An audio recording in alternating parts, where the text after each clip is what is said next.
Hi, magandang araw ulit sa inyo lahat. Sa video na to, itutuloy ko ulit yung pag-explore natin sa mga commands or icons ng AutoCAD. So last time binalikon ko yung draw, yung nandito sa ilalim ng mga additional icons. So dito naman sa video na to, tutuloy ko dito sa modify. Dito sa modify, yung may arrow siya, pag i-click meron siyang additional icons doon. Ito na yung mga set by layer, change space, lengthen, edit polyline, edit spline, edit hatch, edit array, align, break, breakout point, oops, wrong spelling, breakout point, join, reverse, and copy, overkill, and lastly, draw order. So, ang pinakauna ay ang set by layer. Set by layer, ibig sabihin niya ay lahat ng drawing ay iseset niya by layer. Example ay itong window. Nakalagay dito sa properties ay window. Ang color niya ay by layer green. Sa layer properties, yan ay ang window ay green. So it's by layer. Ito namang lines na ito, window siya pero naka-assign na color ay yellow. Sa layer properties, ang window ay green kung by layer, pero ito pinalitan ng kulay, yellow siya ngayon. Ito namang isang ito ay wall at ang naka-assign na color ay cyan. By layer dapat siya ay red. Itong lines na to, wall by layer, naka-assign sa by layer ay red. So kapag ginawa natin yung command niya, so modify, click yung set by layer, then select all, this plan, then enter, enter, enter. Naging itong kaninang cyan, naging wall na, naging pumunta siya sa original state, by layer. So ito ngayon, kanina ay dilaw, tama na ngayon yung window. So yan ang set by layer. Bali, ibabalik niya yung lahat ng layer, lahat ng kulay sa original state based on kung ano yun nandun sa layer properties. Ang number 2 ay change space. Ito naman ay maganda rin itong change, ang command na to, change space. Magagawa lang ito sa kapag kayo ay narito sa layout. Kasi papasok kayo dun sa model space, and balik dito sa paper space.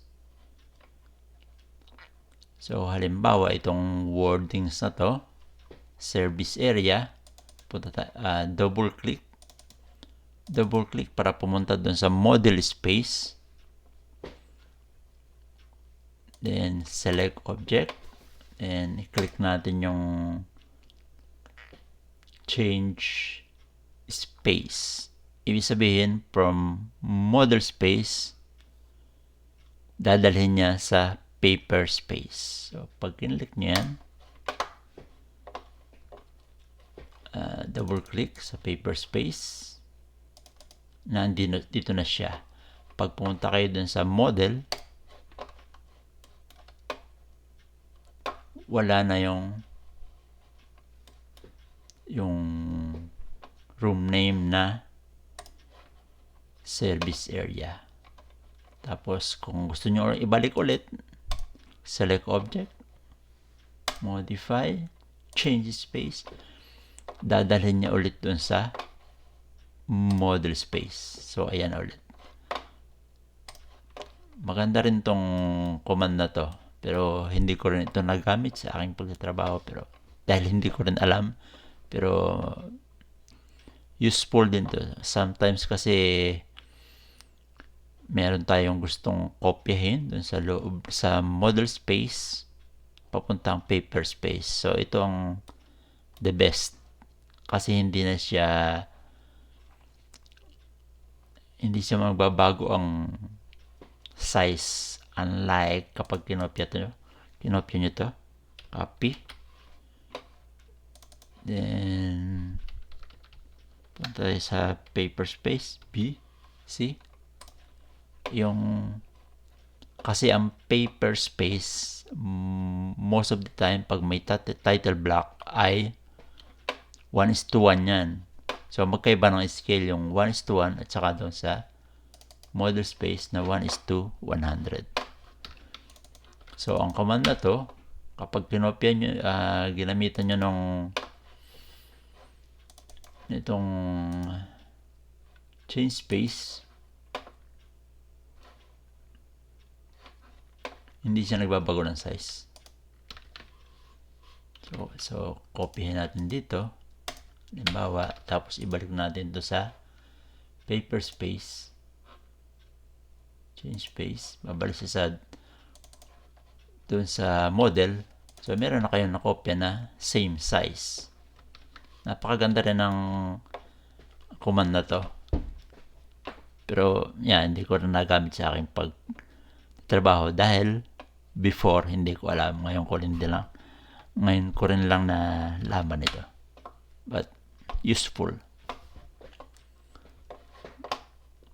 Next ay lengthen. So lengthen sa mga line,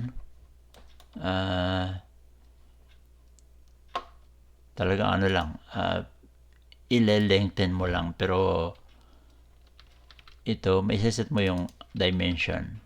Pwede naman kasing i-click na ganyan, tapos i-drag mo lang yung line na yan, yun na rin ang function. So similar, pero undo, gamitin natin yung lengthen. So click itong object, then lengthen, tapos meron dito mga option.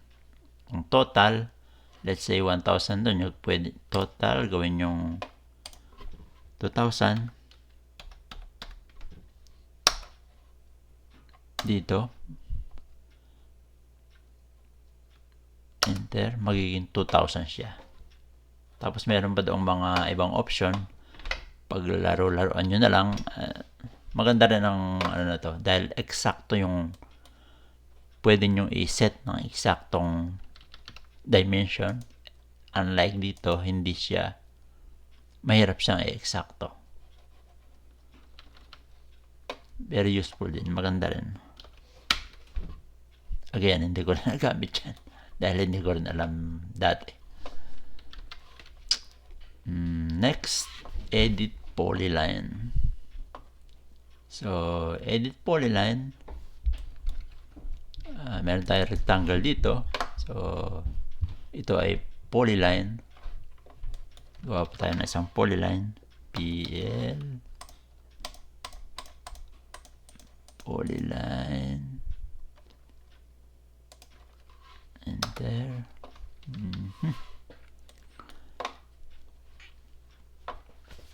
So ipakita natin yung kung paano gumagana yung polyline edit. Click edit polyline, edit. So marami din ditong option like width, pwedeng palitan yung width ng, let's say, 50. Enter. Ayan, naging, yung thickness niya naging 50. So, marami pa ulit tong option. Paglaro-laroan nyo rin lang at useful din itong ibang ito. Isa pa, polyline.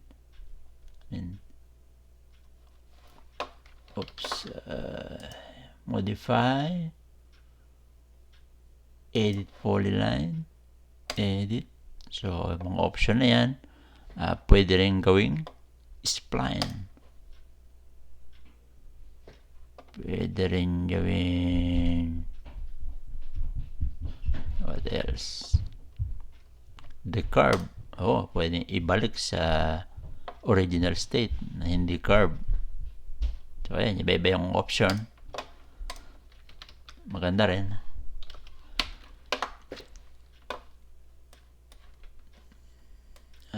Next is number 5, edit spline. So, ito similar to edit polyline. So, let's say this one, meron tayong spline dito. Pwede natin pagdugtungan yung dalawang spline. I-connect lang natin dito. Tapos, modify, edit spline, click, then meron ditong join,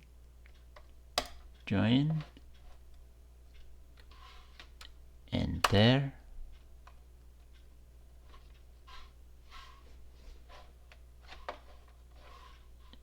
join, select pareho. Ngayon, isa na siyang mahabang polyline. Isa pa, modify, spline, convert to polyline. Meron din siya dito. Enter. So, kapag, hindi siya na-convert. One more. Modify. Edit spline. Enter. Convert to polyline.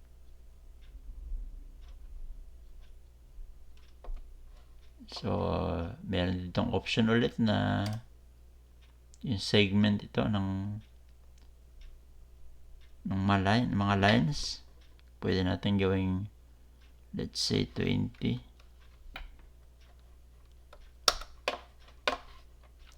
So, ngayon, nangyayari ay segmented siya. Putol-putol. Kasi naging polyline siya. Naging putol-putol. Hindi na siya spline. Pero pwede natin ibalik sa spline siguro ito. So, ang command naman ay modify spline. Modify polyline. Modify edit polyline. So,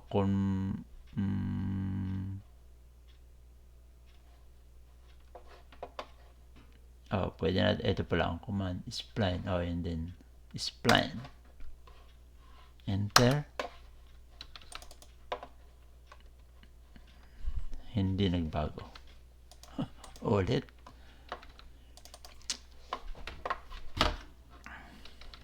Modify. Edit polyline. Spline. Enter.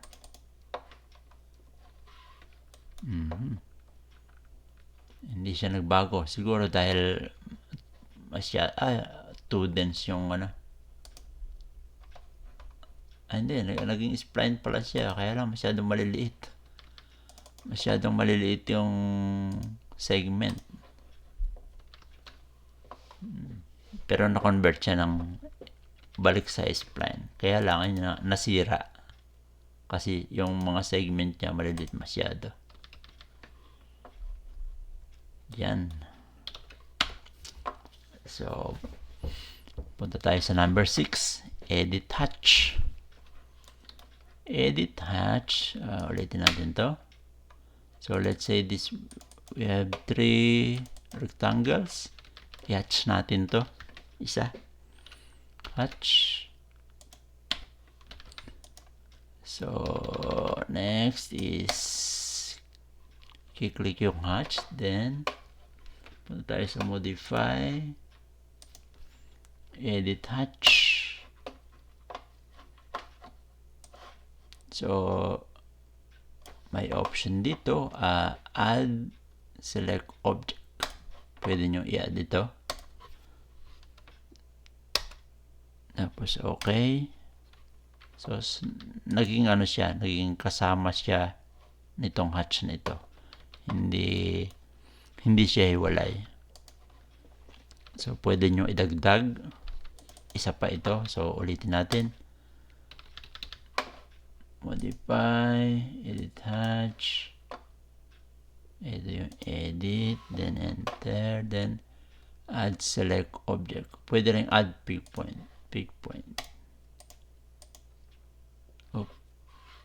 Enter.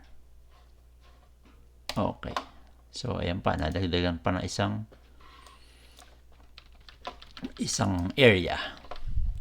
Pwede rin namang bawasan yan. Modify.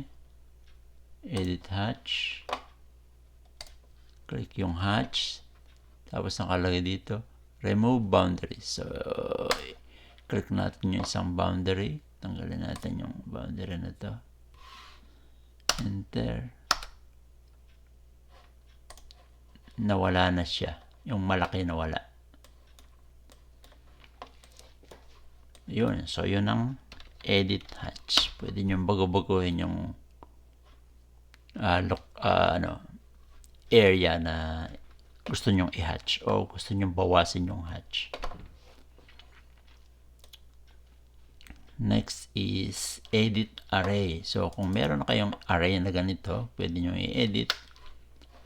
Punta tayo sa edit array. Then, select yung array. Then, let's say, rows. Pwede natin gawin 5. Nadami yung nadagdagan siya ng 2. Enter. Then, pwede rin yung columns. Let's say 10. Ayan, dumami na. Then, exit. So, meron pa siyang mga option doon. Try nyo na lang isa-isa. Pero karamihan na ito, mga hindi masyadong ginagamit kapag nag-drawing. Siguro minsan-minsan lang. Ito siguro magagamit kapag nag-design. At least, kung may design kayo like sa wall, pwede nyo gamitin yung array na ito. Punta tayo sa number 8, align. So, ang align, let's say this one. Let's move this one, this door. Let's say kinopya nyo sa ibang, let's say nakaganyan dahil kinopya nyo sa ibang area. Ang command ng align ay paglalagay sa proper position. So, align, modify,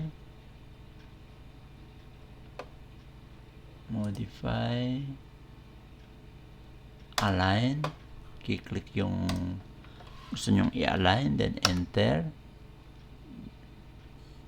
Click nyo lang yung isang corner kung saan nyo gustong i-align, then enter. Yun, na-align siya doon sa wall.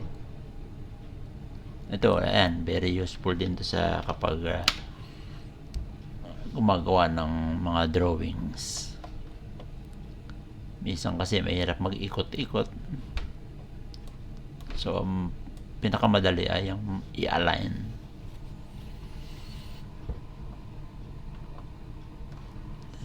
tayo. Next is break.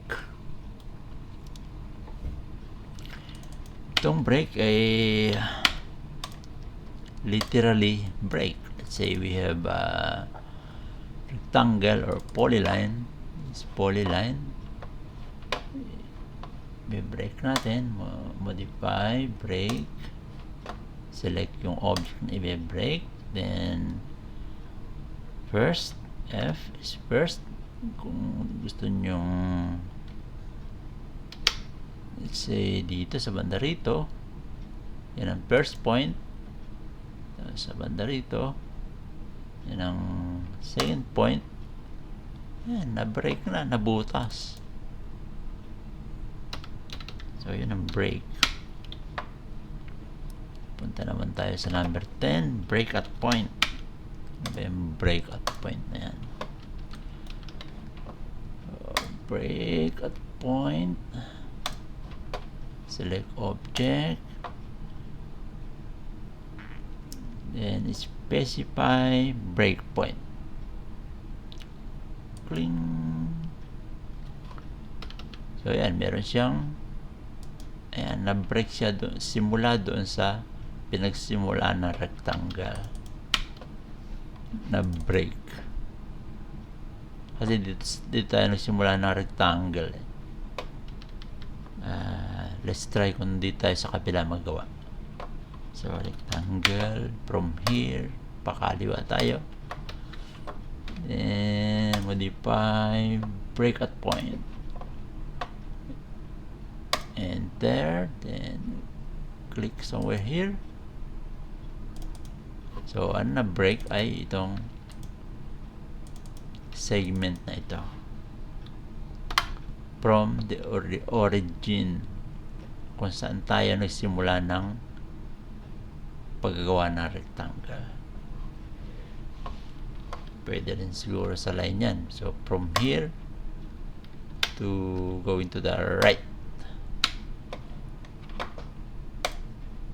break at point, enter, click. This time hindi natin masasabi pala kung saan niya simula kasi na-break. But anyway, yun, ang break at point, isang click lang siya. Unlike doon sa break, ilalagay nyo yung kung gaano kaluwang yung gusto nyong butasin. Join. Ito namang join, ito nagamit ko na matagal to, pero bihira lang kasi yung join kailangan yung line mo ay magkatapat na magkatapat. Kapag hindi siya magkatapat, hindi mo siya ma-join. Kailangan niya ay magkatapat na magkatapat. Let's say nandito siya, may dalawa kayong line, gusto nyong i-join, ito ang command, modify, join, then select nyo lang pareho yan, magiging isang entity na siya. Pero kung hindi siya magkatapat, hindi ma-join yan. Join, select object, 2 pound,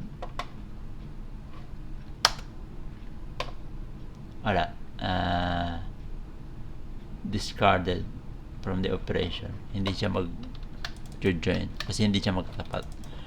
Kailangan magkatapat na magkatapat lang. Next is reverse. Ito ang siguro wala namang gumagamit nito. Reverse, ibig sabihin niyan ay, punta tayo dito para madaling maintindihan. So let's say magagawa tayo ng line from 0, 0 going to the right. Ulit line dito sa 0, 0, gawin natin 2,000. Ayan. So, ang dimension niya ay 2,000. 2 meters. So, ang nakalagay dito sa properties, ang x niya ay, ang value ay 2,000. Kapag ini-reverse nyo yan, reverse, ang nagiging value ng x ay minus 2,000 kasi ibinaligtad. Bali dito siya nagsimula, nag-start.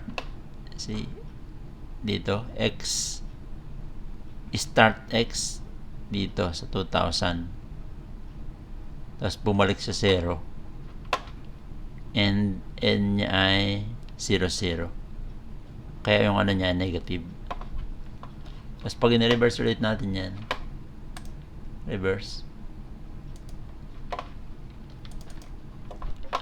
nakalagay dito ngayon ang x start ay from 0, from yun ay 0, ang end niya ay 2,000. So positive yung x niya, positive 2,000.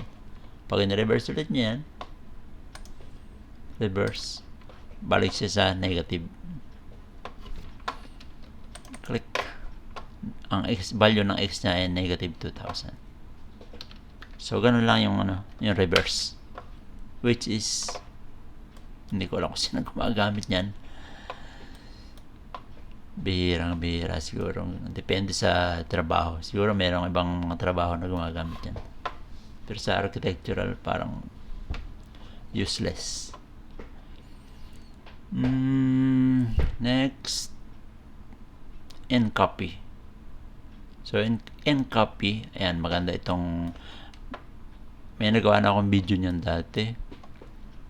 Ncopy, maganda yan. Ito yung halimbawa. Halimbawa, ito ay block or xref. Gumagana yan sa isang block or xref. Let's say, yung word, itong text na yan. Sa halip na i-explode nyo yung block, gagamitin nyo na yung ncopy.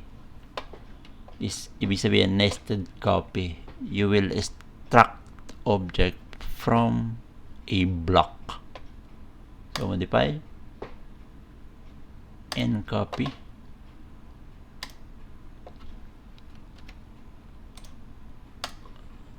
Kita nyo, nadukot doon sa isang block. So, any object pwede yan. Ncopy. So, yung isang line na to, pwede mo siyang ihiwalay sa block. So, ayan, nagamit ko lang malimit itong ncopy nito. Katulad ng, let's say, kukuhanin mo itong perimeter na yan. Gamitin mo lang yung ncopy. Tapos, copy mo lang yung mga edges.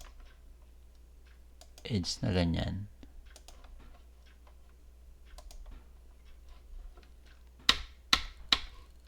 Tapos, burahin mo to. Meron kang nakuhang edge. So, napakaganda niyan at nagamit ko yan sa aking trabaho. Kasi malimit kami gumamit ng mga xref. Minsan may gusto kang dukutin dun sa xref. So, sa halip na i-open mo yung xref, dukutin mo na lang. Next, overkill. Overkill, ang ibig sabihin ay halimbawa, minsan magtataka ka sa habang nagtatrabaho, minsan gusto mong burahin yung isang object. Say this one, erase, erase, erase. In-erase mo. Pero bakit may natira pa? Bakit hindi na-erase? Tapos check mo yung line sa properties, nakalagay dito 12 pero nakikita mo lang 3. Bakit 12? Ibig sabihin, patong-patong yung drawing. So, para maging isa lang yan, o maging 3 lang yung lines na yan, ang gagamitin mo ay overkill. So, overkill, then select object, yung nakita dito 12 pound. So, enter. Tapos i-click mo din yung layer dahil yan ay window layer. Okay. So, pag click mo ulit dyan, ang matitira na lang ay 3. Bale, nalinis mo yung drawing. Yun, ang overkill. Maganda. Pag naglilinis ang drawing, lalo na kung lumalaki yung file, hindi nyo alam, patong-patong pala yung mga lines nyo. Last. Draw order. Ayan. Ang draw order naman, ito nagamit ko rin ito, malimit dati sa kaya nasa design. Kapag nagkukulay ang mga floor plan, kinukulayan, minsan may nag-overlap na ganito. Itong yung green at yellow ay naka-overlap. See? Ayan. Kung gusto nyo ang makikita na rectangle ay yung green, i-click nyo lang yan. Then, modify, draw order, bring to front. Mapupunta siya sa harap. Kaya lang, natakpan yung order, nasa ilalim. So, i-select mo naman yung yung text order na yon. Tapos modify, draw order, i-bring mo rin siya sa front. Bali, ganun lang. Pwede ibabalik mo sa ilalim. Let's say, ito, ibalik natin sa ilalim. Modify. Send to back naman. Dadali mo sa likod. So, yan. Magandang magandang command yan. Tapos na tayo. Okay, so hanggang dito na lang at sana meron kayong nakuhang kahit isa o dalawang command na magagamit nyo sa inyong pagtatrabaho sa AutoCAD.